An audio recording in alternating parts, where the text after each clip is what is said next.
नमस्कार. कायदेशीर माहिती देणाऱ्या माझ्या YouTube चॅनलमध्ये तुमचं स्वागत आहे. आजचा विषय ज्युरिडिक्शन म्हणजे अधिकार क्षेत्र. आता बऱ्याच वेळेला कायद्यामध्ये अधिकार क्षेत्र म्हणजे न्यायालय किंवा इतर कुठचेही सरकारी घटक किंवा अधिकारी यांना खटला ऐकण्याचा, निर्णय घेण्याचा, न्याय देण्याचा किंवा अन्यथा एका विशिष्ट बाबीवर किंवा व्यक्तीवर अधिकार वापरण्याचा कायदेशीर अधिकार काय हे ठरवणारी गोष्ट म्हणजे त्याचे ज्युरिडिक्शन, त्याचं अधिकार क्षेत्र कुठपर्यंत आहे, कुठच्या विषयात आहे, या सगळा विषय आज आपण घेणार आहोत. पहिली गोष्ट, मूलतः कायदेशीर संस्था कोणत्या मर्यादांमध्ये कार्य करू शकते आणि त्यांचे निर्णय लागू करू शकते हे परिभाषित केलं जातं ते ज्युरिडिक्शन.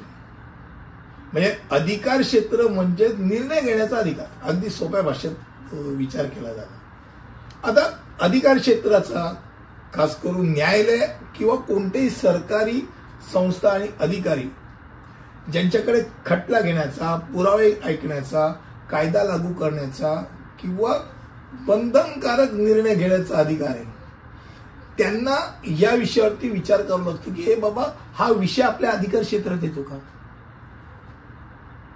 ही जागा, ही बाउंड्री आपल्या क्षेत्रात आहे का क्षेत्राच्या बाहेरच आहे.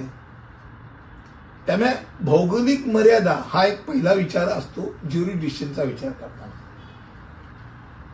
अधिकार क्षेत्र बहुधा किंवा बहुतेकदा न्यायालय किंवा कोणत्याही सरकारी संस्था, अधिकारी यांच्या अधिकाराचा विस्तार कुठपर्यंत आहे आणि कोणत्या भौगोलिक क्षेत्रापर्यंत आहे हे नक्की परिभाषित केलेलं असतं. समजा बीएमसीचा आहे तर जी नॉर्थच्या व्यक्तीला जी साऊथच्या अधिकार क्षेत्रातल्या गोष्टीवरती विचार करायचा किंवा निर्णय घेण्याचा अधिकार असतो. दादर पोलीस स्टेशनचा व्यक्ती माईन पोलीस स्टेशनच्या क्षेत्रातील कुठच्याही गोष्टीवरती कुठच्याही परिस्थितीने निर्णय घेऊ शकत नाही. तो तिकडे ट्रान्सफर करू शकतो, निर्णय नाही घेऊ शकत. तर भौगोलिक मर्यादा असते आणि विषय जो आहे तो विषय संबंधित आहे का, तुमच्याशी आहे का. उदाहरणार्थ न्यायालयामध्ये समजा दिवाणी प्रकरण असेल तर फौजदारी न्यायालयात ते दाखल करता येईल का.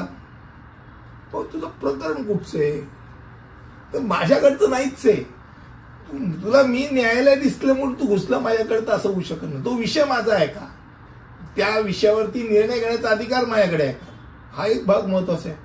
बीएमसीची गोष्ट घेऊन पोलिसात गेली तर चालेल का. पहिल्यांदा विचारायचं की ते बीएमसीच्या संबंधी विषय आहे तर त्यांच्यात गेला का, तर हा झाला विषयाचा. नंतर वैयक्तिक अधिकार क्षेत्र. आता खटल्यात कुठच्या गोष्टींवरती किंवा कोणत्या व्यक्तींवर न्यायालय किंवा कोणत्याही सरकारी संस्थांचा अधिकाराचा अधिकार असतो ते दर्शवतं. जिल्हाधिकारी आहे, मुंबईचा जिल्हाधिकारी, तो मुंबईचा जिल्हाधिकारी याचा वैयक्तिक अधिकार क्षेत्र कुठपर्यंत, मुंबईपर्यंतच आहे.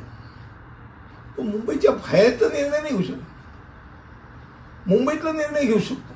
तेव्हा वैयक्तिक अधिकार क्षेत्र असतं, इंडिव्हिज्युअल कॅपॅसिटी.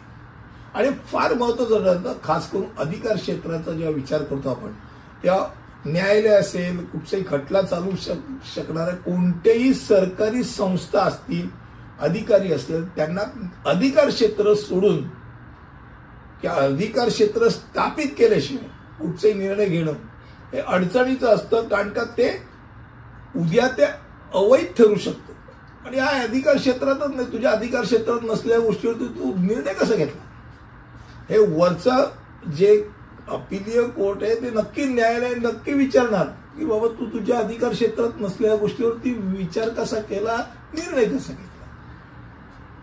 जाता जाता ज्युरिडिक्शन याचा अर्थ म्हणजे याची उत्पत्ती कशी आली, तर ज्युरिस हा लॅटिन शब्द आहे आणि त्याचा अर्थ आहे कायदा, आणि डिक्शन म्हणजे बोलणे किंवा घोषणा या शब्दातून आलेला.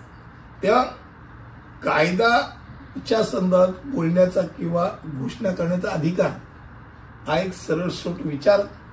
आणि आजचा विषय अधिकार क्षेत्र होता. कोणत्या अधिकार क्षेत्रात कोण बोलतोय आणि कधी बोलतोय, कसं बोलतोय, तुझं अधिकार क्षेत्र काय, हे महत्वाचं ठरतं. पुढील विषयामध्ये असंच काहीतरी घेऊन येईल. तिथपर्यंत इथेच थांबतो. धन्यवाद.